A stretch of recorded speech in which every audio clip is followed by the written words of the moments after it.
ગુજરાતની ફિલ્મ ઇન્ડસ્ટ્રીની બધી જ ખબરો માટે તથા ગુજરાતની બધી જ ખબરો માટે અમારી ચેનલને સબસ્ક્રાઇબ કરો લાલ બટન દબાવીને અને બાજુમાં આપેલા બેલ આઇકનને પણ દબાવવાનું ના ભૂલતા, જેથી તમને મળશે નોટિફિકેશન સૌથી પહેલા અને તમે વિડીયો જોઈ શકશો સૌથી પહેલા।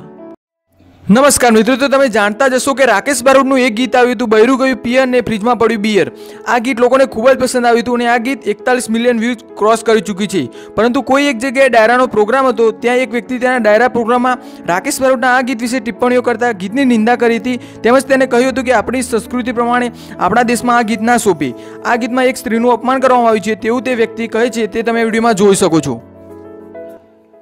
જે ગુજરાતમાં ગુરુ નશાબંધી છે, એ જ રાજ્યની અંદર સૌથી વધારે જો ગુજરાતીમાં ગીતો બનતા હોય તો દારૂ ઉપર બને છે અને હદ તો એ થઈ છે બાપ। આજે સવારે તમે બધા ડાન્સ કરતા હતા, એમાં એક ગીત હતું કે બૈરું પિયર જાય અને ફ્રીજમાં પડી બિયર। કોણ ગાયું છે મને ખબર નથી, એમનું સારા સિંગર છે, એ બધું ગાઈ શકે છે, એમને સરસ્વતીની કળા છે, સારું ગાવું જોઈએ। અને હદ ઈ થાય છે કે બૈરું જાય પિયર ને ફ્રીજમાં પડ્યું બિયર। બૈરાને શું તમે એટલા માટે મોકલો છો પિયર?